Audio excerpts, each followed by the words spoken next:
మాజీ మంత్రిగా, మాజీ స్పీకర్గా పనిచేసిన తెలుగుదేశం సీనియర్ నాయకుడు యనమల రామకృష్ణుడు ఇప్పుడు చంద్రబాబు మీద పరోక్షంగా అమీతుమీకి సిద్ధమయ్యారా?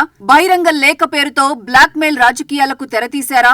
కుటుంబంలో ముగ్గురికి పదవులు దక్కినా ఆయన సంతృప్తి చెందడం లేదా? ఇంతకీ యనమలకి ఏం కావాలి?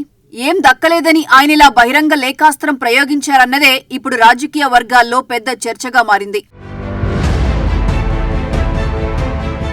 న్యాయవాదిగా వృత్తి జీవితం మొదలుపెట్టి ఎన్టీఆర్ పార్టీలో చేరి ఎమ్మెల్యే పదవి దక్కించుకున్నారు యనమల. కానీ ఎన్టీఆర్ ను గద్దెదించినప్పుడు జరిగిన శాసనసభ సమావేశాల్లో స్పీకర్ హోదాలో ఉండి ఎన్టీఆర్ ఎంత ప్రాధేయపడినా ఆయనకు మాట్లాడే అవకాశం ఇవ్వలేదు. అప్పట్లో ఎన్టీఆర్ అభిమానులు నొచ్చుకున్నా యనమల బేఖాతరు చేశారు.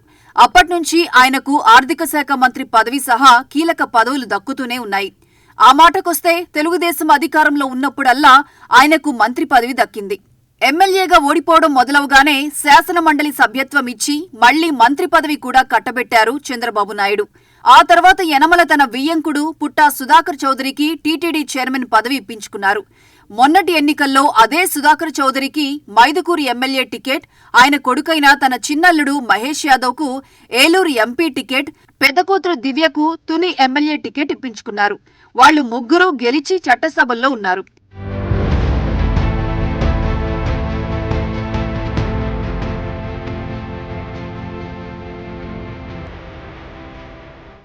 ఈ పరిస్థితుల్లో యనమల రామకృష్ణుడు ఉన్నట్టుండి చంద్రబాబు నాయుడుకి ఒక బహిరంగ లేఖ రాశారు. పైగా ఎన్నడూ లేనిది ఆయన బీసీ రాగం అందుకుంటూ చంద్రబాబు సామాజిక వర్గాన్ని టార్గెట్ చేశారు. కాకినాడ సెస్, ఇతర పరిశ్రమల పేర్లతో పెద్ద ఎత్తున అగ్రకులాలకు చెందిన వాళ్లు బీసీల భూములు లాక్కున్నారని ఆ లేఖలో ఆరోపించారు. బీసీలు ఇంకా ఎదగలేదని, వాళ్ల భూములు వాళ్లకిప్పించాలని కోరారు.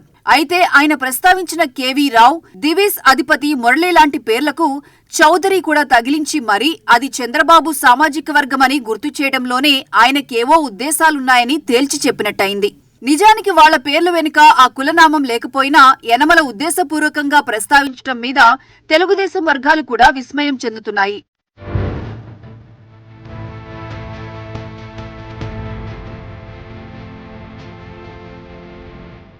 కాకినాడ సెజ్ వస్తున్నప్పుడు కానీ, ఆ తర్వాత అక్కడ పరిశ్రమలు వస్తున్నప్పుడు గాని, ఫార్మా పరిశ్రమలకు వ్యతిరేకంగా భూ పోరాటాలు జరిగినప్పుడు కానీ యనమల నోరెత్తలేదు.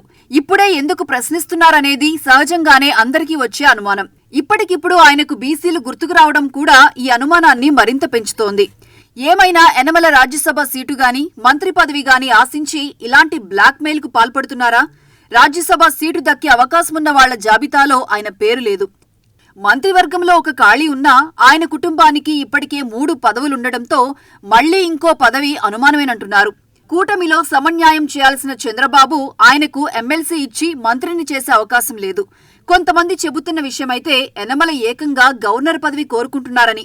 ఎన్డీఏ కూటమి ఒకవేళ ఏపీకి ఒక గవర్నర్ పోస్టు కేటాయించినా అశోక్ గజపతిరాజుకు ఇచ్చే అవకాశాలే మెండుగా కనపడుతుండటంతో ఆఖరి అస్త్రంగా ఈ బహిరంగ లేఖను ప్రయోగించారనే మాట వినిపిస్తోంది. ఏమైనా తెలుగుదేశం వర్గాలు మాత్రం యనమల తీరు మీద గుర్రుగా ఉన్నాయి.